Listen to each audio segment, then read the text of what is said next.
Alrighty, here we go. We are going to do an analysis of Will You Still Love Me Tomorrow, but we're going to look at the rhythm section in this video, and we're going to go through the score in a bit more detail. You can get the score, which is a link in the description below. Let's start with the instrumentation. Is this thing going to go for me? Hey, there we go. Alright, all working. Now this is the rhythm section for this song, quite obvious. The piano is very quiet in there, but it is in there. If you listen later on, as I said in a different video, you can hear it playing some of the melody lines and that kind of stuff.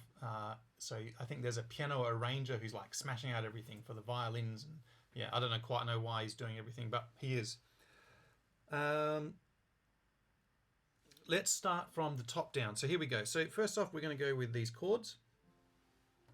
So there's obviously different nomenclature for chords. So you can do this kind of I's, and you can do, you know, I6s and all this kind of stuff for chords. But in contemporary music, you just write the chord like C. So if you wanted an I6, you would go C over E. You'd give the people the bass note, that kind of stuff. So that's just a little nomenclature thing about how chords are written for contemporary music. The guitars and bass would also get chords in the parts, but we don't put them in the score because it looks pretty messy. So that's what's happening there. You can see here that in the piano part, talking about the articulation, we've got a staccato just here. Now, we use a staccato on a crotchet because that's easier to read than a semiquaver with 3 rests. So that's why that looks like that, even though you could write it shorter, obviously. If we're moving down for this rhythm section, just going through some terms, muted. So that's a way of playing guitar. If I grab a guitar, if you put your hand slightly, your palm slightly on the base of the guitar, when you play the chords, they don't come out properly. This is very out of tune, isn't it? So you can see it mutes it. So it's like, as opposed to. So that's what muted guitar means. So that's a way of playing guitar. This tremolo on this one, that's actually an effect or a guitar effect. So that's like a wah, wah, wah, wah, which comes from some sort of pedal or some sort of effect on the guitar. We've got this line up. That's called a sweep. So that means play from the bottom to the top with a bit of a broken, like a really fast arpeggio. Well, it's too fast. Yeah, there we go. You'd have to work it out yourself. So sort of that's called a sweep anyway. We've got a dynamic marking here. Again, as I said, that's really just helping you understand the balance. It's not really a dynamic thing. So it's saying, hey, this rhythm guitar is just in the background somewhere. Probably we could have put MP on the piano part because that also is in the background. The bass part I think is quite interesting in this song for a few reasons. One is we've got, in scale degrees, we've got the first and then we've got fifth, fifth. So we've got this pattern that happens over and over again. But what is interesting is that this note here is syncopated.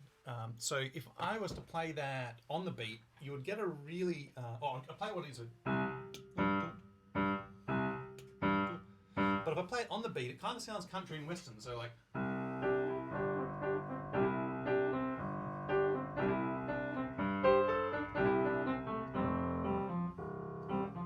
So that syncopation gives it some real nice little pop and some forward movement. And it also works with this this sort of drum beat down here, this boom, boom. So it's sort of matching into that. Okay, now I've given you 2 drum patterns. So the reason I've done 2 drum patterns is if I was playing this piece today in modern society, weird phrase, I would play the first drum beat. Did I do that? With this kick drum. So this is going kick, snare, snare, kick, snare, kick, snare, snare. And if you listen to Suicidal by Sean Kingston, which is a remake of a song from this era, you'll hear there's a drum loop that does that. Now, in the recording, what we're actually getting is this alternate pattern. That's actually what they play in this recording with no kick drum, which is quite unusual. And my suspicion is because the recording technology isn't good enough to be able to hear the bass and the kick drum, because they have, they've got to record it straight away in the 60s. And so I think when they played the kick drum and the bass, there would have been too much in the bottom end, and especially on records and that kind of stuff.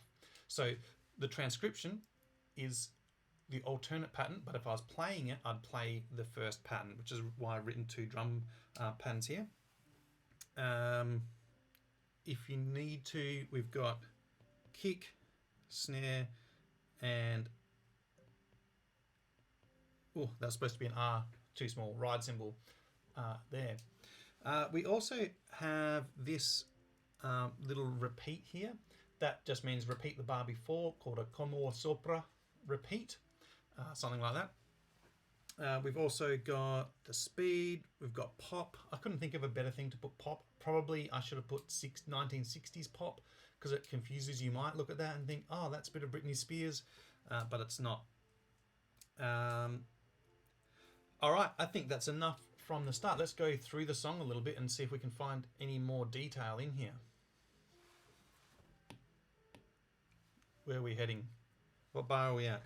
We are at bar 7 and 8. Oh, great, because I actually like this, because there's just a tiny little change in the piano part that never happens again.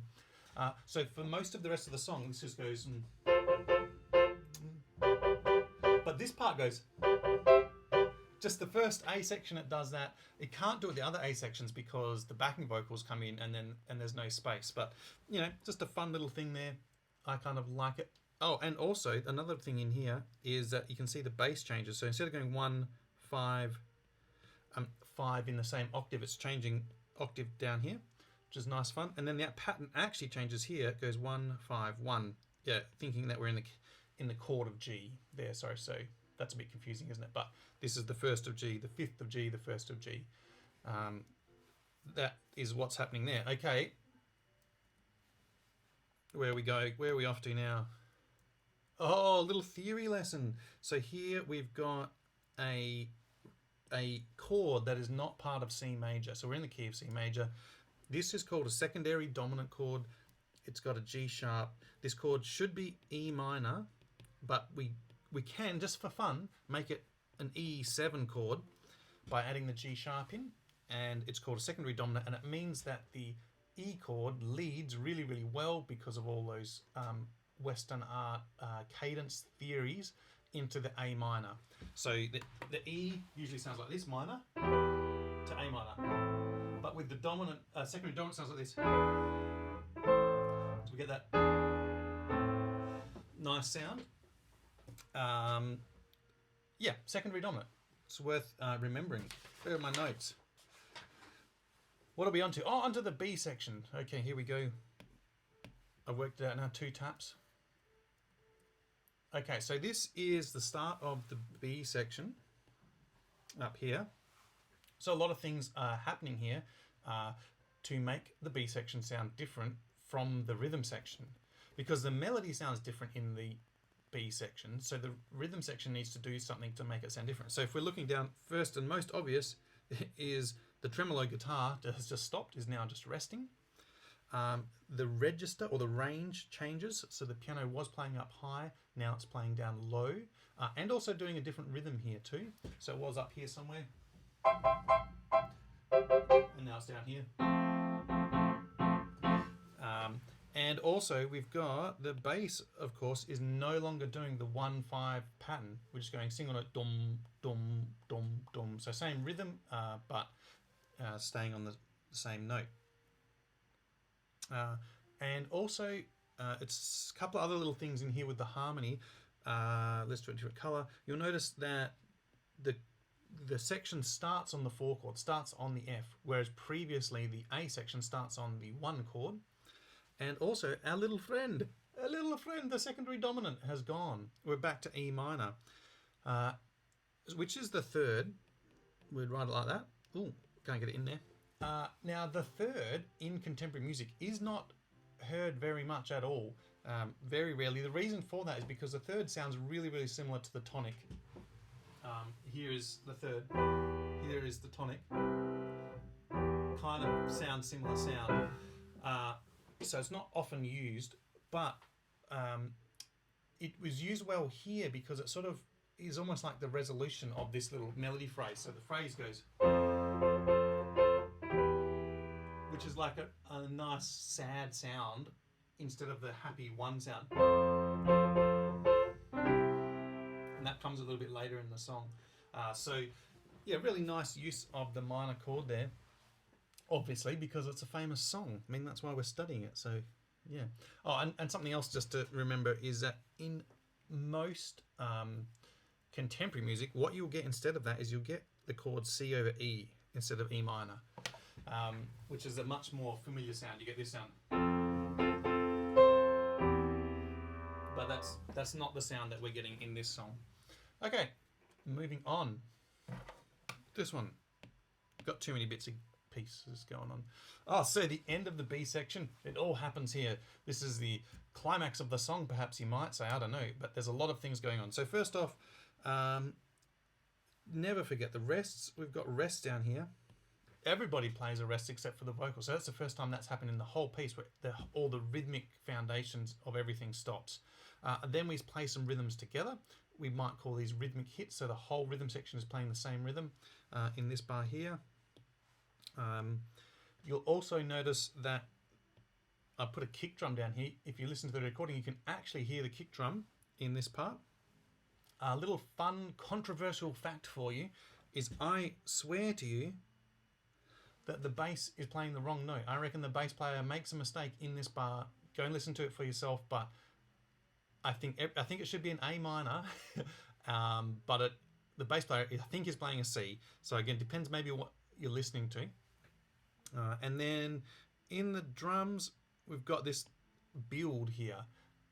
So we might have said, it might have done one of those things, bit of like an EDM, like da, da, da, da, da, da, da, big break or something here. But we don't change dynamics. Really interesting little fact is that then at the end of that drum build, there's no cymbal, no crash cymbal, which is really unusual. And again, I think it's because of the limitations of the recording technology. I don't think if you smashed a recording cymbal, I think it would just ruin the rest of the recording. So I think that's what's happening there. All right. Oh yes, all right, and we're almost at the end of the rhythm section. So nice short little song. Moving on. This is the end. So we have this vamp and fade.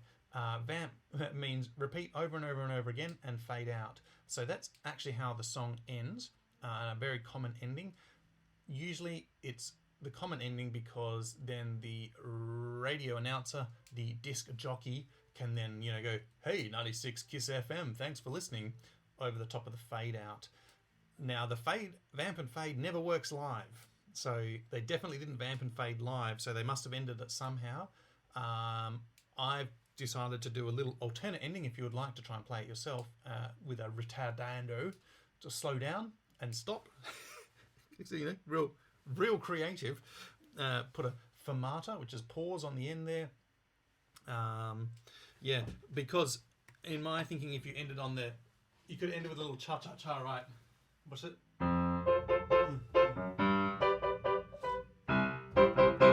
I don't know. That's too much, isn't it? But you could end with a little cha-cha-cha if you wanted to. I wouldn't do it. So anyway, so that's why there's an alternate ending there. Okay, now that's the end of the sort of interesting analysis stuff. Let's have a little look at some questions that you might get. What did I put in here? Describe the role of the rhythm section. Okay, so common question, useful question. Good to try and answer this specifically if you can. So, for example, the drums form the rhythmic foundation for this piece by playing on beats 2 and 4 with the rhythm, and then I would write the rhythm in. Make it nice and easy for them. So write that sentence out. I'm not going to write that for you. Oh, did I stuff that up? No, I didn't. It's okay. A repetitive figure that doesn't change. So there's no independence by the drum. They're not doing big drum fills really throughout the piece. So I'd say that's the drums. Then I'd say the bass is playing 1/5 figure with syncopation. Make sure you use the keyword syncopation. Extra marks, surely. The the piano and guitar are playing a harmonic and rhythmic foundation by playing a repeated rhythmic figure, something along those lines. You might say there are no melodic phrases in the piano and guitar. You know, sometimes there is in jazz, there would be some melodic accompaniment, but there's no melodic accompaniment. They're just playing the same thing. There's nothing really important going on there. And the extra guitar, the electric guitar or the tremolo guitar, I would maybe even dismiss that and say that's not really providing anything for the rhythm section. So there's a lot of things there, probably too much for 3 marks, but it's good to be specific if you have time and you can. The second guitar, sorry, I should say, is really adding a colour or a texture to the arrangement. It's not really contributing to the rhythm section. It's not providing any rhythmic movement or forward movement or anything like that. It's really just adding a colour. So something to think about there. And all of these other questions are things we've talked about, so I'm not going to go through them again, but it'd be good for you to have a little look and see if you can remember what they are. Okay, thanks for listening, and I'll see you soon.